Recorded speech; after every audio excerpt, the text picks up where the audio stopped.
Welcome back, shop rats. Today here in the shop we have packages. I admit I was going to open these up as part of another episode, but I can't wait till this weekend to do the filming and share this with you. I'm just too darn excited, so we're going to make this all on its own. We got a package from Canada and one from Ohio. Well, we could talk about it, or we could just start opening, and quite frankly I've already opened one, but we'll explain that in a minute. I'm Mike, and this is My Car Shop. Working out of a 100-year-old refurbished barn, bringing 35 years of experience to projects considered beyond repair. Vision, creativity, and problem solving are essential tools in this place. Watch as we transform junk into polished metal miracles. This is My Car's Shop. Enforcer 505 on the channel, who comments on pretty much every video we do. Oh, anyway, he and I have been emailing back and forth for quite a while. He's got a Challenger project that he's been doing, and he sent me, I believe he's the one that sent me the instrument cluster for this car quite a while ago. Well, he's told me that he had this particular stuff that he had set aside for me when I was ready for it, and recently he needed a couple parts that I had that I wasn't going to use, so we decided to just go ahead and do a swap.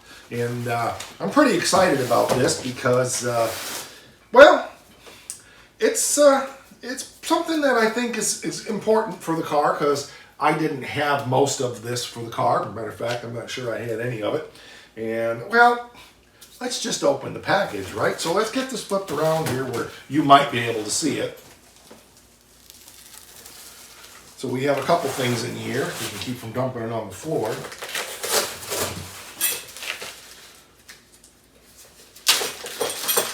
The first thing we have here are little pieces that go, about 3 or 4. I believe they go, down in here somewhere anyway, I think is what they are. And then we have these big pieces, and they even have all the little goodness of nuts and studs and, well, they got stuff on them. So let's go and put this on the back of the car and see kind of how it fits in place if you don't already know what it is. We have all of the goodness of the studs already still on there from before. But we can kind of like lay this in place here, and you'll kind of like get the idea of kind of like what it kind of like does. As it kind of like goes in there like that. And then this piece here, well, what it kind of does,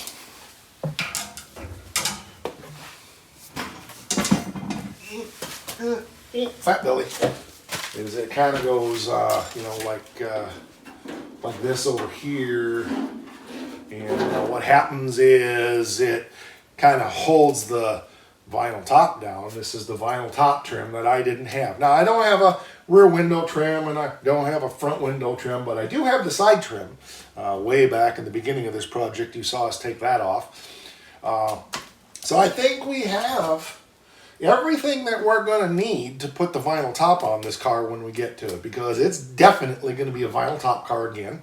Black vinyl. Remember, the plan is the car is going to be black vinyl, shiny black paint, with a satin black transverse RT stripe down the side. And then the same exact wheels that are on the 69 Charger. So the plan is sister car to the 69 Charger that we have here. Big block, 4-speed, vinyl top, triple black, with those wheels, which I don't remember what they are. But those wheels on the Charger are probably going to go on here just to make sure everything fits before I order a set for this car. So we're fortunate to have another car to work from. And if you haven't seen that car on the channel, go check it out, because there's some episodes and there's more coming on that, I promise you. Just trying to get my life around and get my life right and stuff like that and get after it. But this is great. This trim just needs a little polish, and I got one little whoop-de-doo right there, which is no big deal at all. And we'll be able to straighten this out. And then we got those 2 little pieces in the front, which I might have had a set of those. I don't remember. It seems like I took a pair of those off of this car, but I know if they were here, they were not in great shape. And these ones that I got from this guy are primo quality. So now I got to figure out where to put this stuff so that it doesn't get damaged because, well, it's going to be a while. And it's just kind of a little object lesson for those of y'all that are following along and appreciate all the details. You'll notice if you followed all 60 or whatever episodes there are on this car so far, I'm generally not out buying stuff except for the area of the car that I'm currently working on. So for example, when we did the, I ate way too much lunch. When we did the back of the car, I was doing a lot of fitting back there and I needed the tail lights to get things to fit properly. So I bought a set of tail lights for this. Then we were fitting things back there and I realized I needed the rear bumper. So I picked up a rear bumper for this. And that's kind of the way I tend to do things is I started at the back of this car and I started working my way forward, and I've just been buying what I need to be able to fit things properly. Remember, when you're fabricating particularly, but even when you're buying parts, you got to be able to fit everything together to make sure it fits right. Otherwise, you got problems. So to that end, we have another package here from Brewers Performance. They were closed for a week because they were out at Carlisle, and so my whole plan kind of got delayed and stuff like that. But we're going to go ahead and open this up, and some of you might know what it is.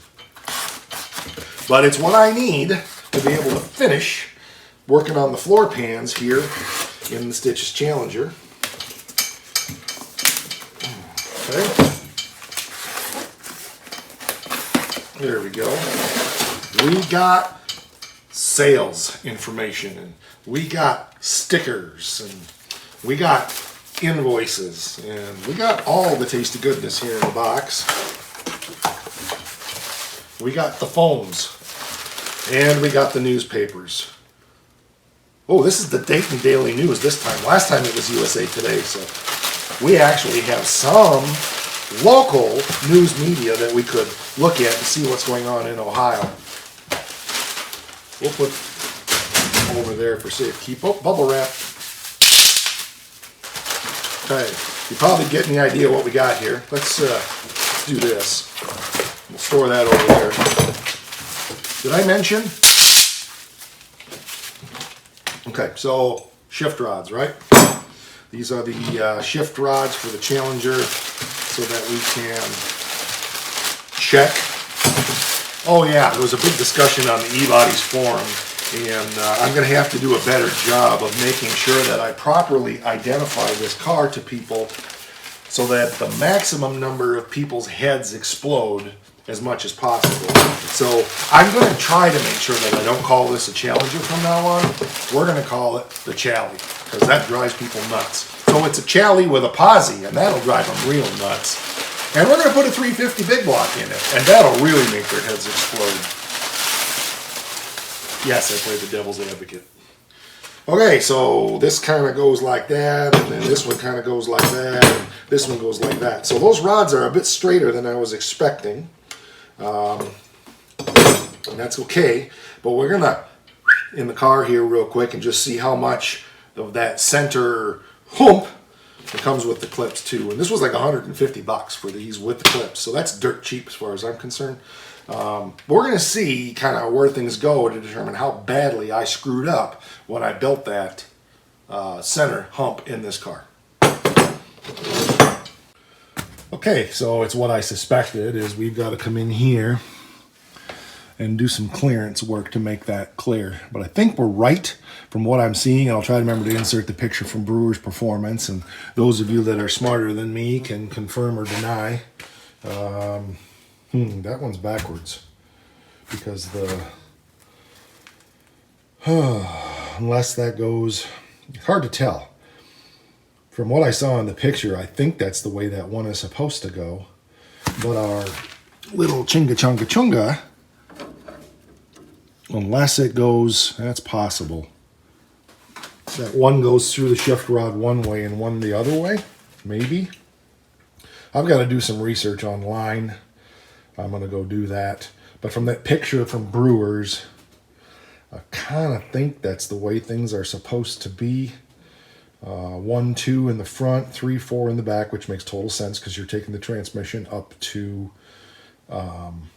1-to-1. So as you come back down the cluster gears, you're engaging gears, and then reverse, which I didn't realize the reverse rod went underneath the car, but we'll find out. It's hard to find pictures of what this stuff looks installed in the car, but I think we need to come in here. But see that, I'm beginning to wonder if this isn't the right shifter. Better do some research on that as well. But it's the same. I have 3 of those, and they're all the same. So maybe an E-body is different, which means I need to buy something else. Yay, me! Or we'll just make this one work and modify what we need to make it work. There we go. That's a whole lot closer to being right now. I took the reverse rod off just for now, and I just kind of bungeed things over in place. But the transmission is kind of sort of centered in the tunnel now. And you can see this outside rod almost clear. So we just got a little bit, and it clears the cross member down there. Real good. So we just gotta take and modify this a little bit right in here. So here's the deal. Here's where I'm at right now. The best way to do that is either going to be with my cutoff wheel or my Sawzall. My Sawzall is out for repair. That's the way I'm leaning. I will have that back in a couple weeks. So I'll think about it in the meantime, and I'm going to do more research online. But I think the shifter's right. It's just the cross member, which the way I built it, the more I looked at it, which is, I've said how many times now? But I think that's what the issue is there. So that's progress. I'm, know what I got to do. So obviously without the whole transmission in there, it's a little bit hit or miss. But I think from what I'm seeing is this one must come from the inside of the shift lever, and this one goes to the outside. Because of the way these rods are bent, that's the only thing that makes sense to me, unless I've got them backwards. I'm going to go look at another 4-speed upstairs and just verify which is first and second, because I've got one. Let's take you up there. And in all my Mopar goodness, I was right. Oh, and even this one, well, that's not necessarily going to be right, but maybe it is.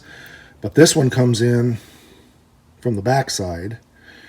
This is a B body, but this one comes in from the outside. So you can see it goes that way. And then this one comes from the backside this way. And then, of course, I reverse, which is different here, but goes down there. So I'm going to go back down and look at that again. But from the outside to the front, which I figured this was the first gear shift. And then this one is backwards compared to my way of thinking. But again, E-body's way back here. So I'm not 100% sure on that, but it would make sense for clearance between these two. You can see the way this rod kind of goes like this. So, interesting anyway. All right, let's go back down and take a peek again. Okay, took some time to center up that. It's not perfect, but it's a whole lot better, and you can see that now. Everything is going to clear. The back of the training's down just a little bit, so we can just pick that up. But that's about where it's going to be, and everything's going to clear. So all I got to do is do that little clearancing in here, like I mentioned 17,000 times already, and we'll be good to go. Very good. Not disappointed with that at all. Just took me a while to figure it out. Mocking things up before we build a floor pan is obviously key. And yeah, if I didn't think everything would fall apart, I would stick the pistol grip in there. Oh, what the heck. Let's do it. There we go. Took me about 10 minutes to find it. Put it somewhere where I wouldn't lose it.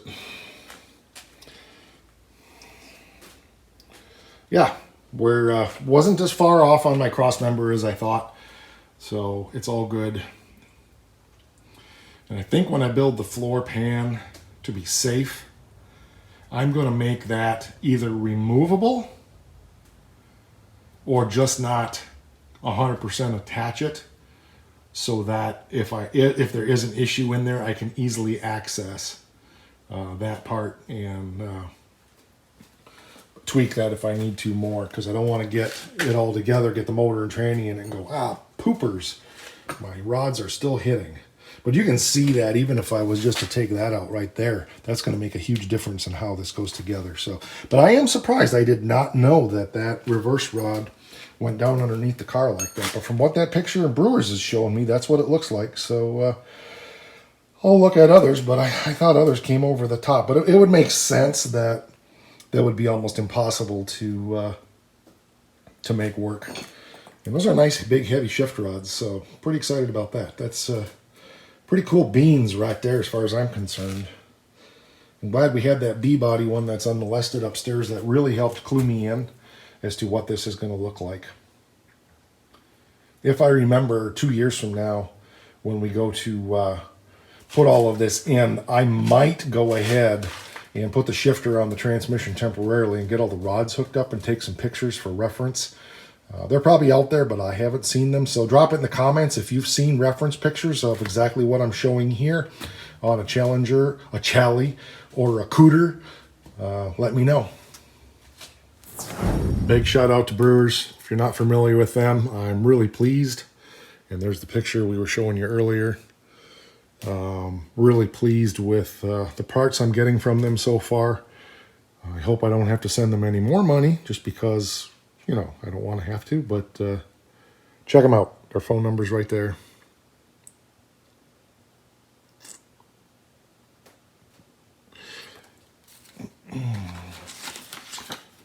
They also have, in this ad, a whole bunch of speedometer gears. And what gears you need, there's a good reference chart for you right there. What speedometer gear you need with what size tires. Make note of that. It's probably on their website, but definitely want to make note of that.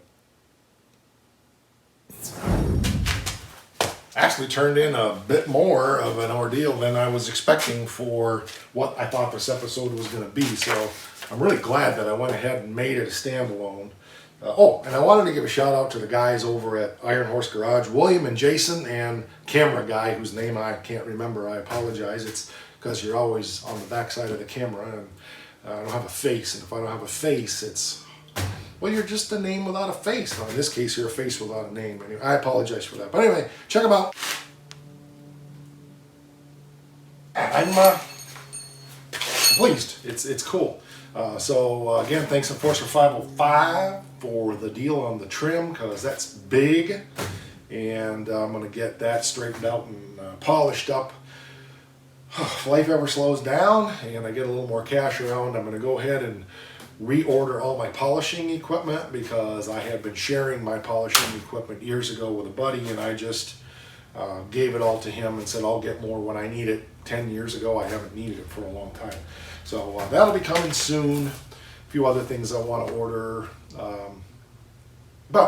So I think we're to the point now that I can start taking that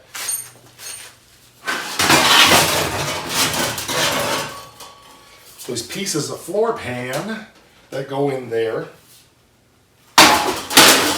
and then I can start making the hump and the shifter. And I know a bunch of you guys have got me a bunch of dimensions, so I got to get back in all my little archives and find all of that, where that information is, but I appreciate it. And I guess that'll do it for this one. The weather's starting to cool down a little bit. When you're seeing this, it's pert near September. This is actually the end of July, so I know we've got another few weeks of hot weather coming, but this week has been a bit bearable, so we've been doing some fabrication and stuff like that. All right, Mike, just shut your pie hole and let's get on with it. We're over on the Face Thing. Instant Grandma loves us. She always gives us cookies /mycarshop. We're here on the You Thing /mycarshop. And one more thing. I don't want you to forget. It's really important. Rock!